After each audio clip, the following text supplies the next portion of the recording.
স্বাগতিক শ্রীলঙ্কার সঙ্গে ২ ম্যাচের টেস্ট সিরিজের প্রথমটিতে দুর্দান্ত খেলেছিল বাংলাদেশ।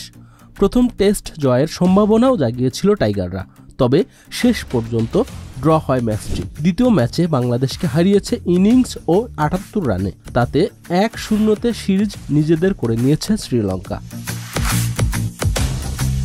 কলম্বোতে জিতে সিরিজ নিজেদের করে নিল স্বাগতিক শ্রীলঙ্কা।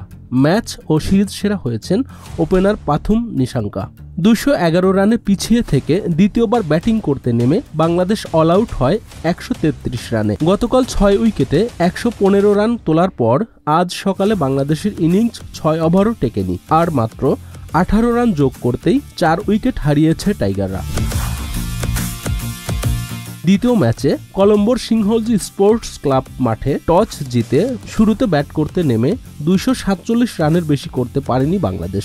জবাবে পাথুম নিশাঙ্কার ১৫৮ রানের ইনিংসে ভর করে ৫৫৮ রানের বড় স্কোর গড়ে স্বাগতিকরা।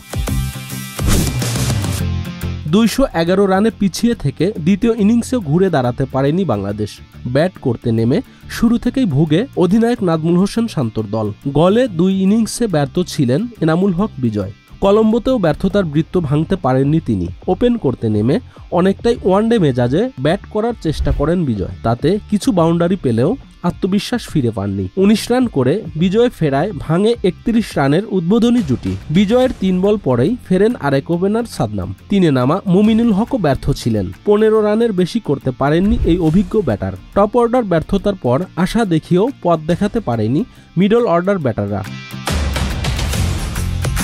শান্ত মুশফিকরা উইকেটে থিতু হওয়ার পর উইকেট বিলিয়ে দিয়ে এসেছেন। ৪৮ বলে ১৯ রান করেন শান্ত, ৫৩ বলে ২৬ করেন মুশফিক। ১১ রান করে সাজঘরে ফেরেন মেহেদী হাসান মিরাজও। দ্বিতীয় ইনিংসে বাংলাদেশকে গুড়িয়ে দিয়েছেন মূলত লঙ্কান স্পিনার প্রবাথ জয়সূরিয়া, একাই তুলে নেন ৫ উইকেট।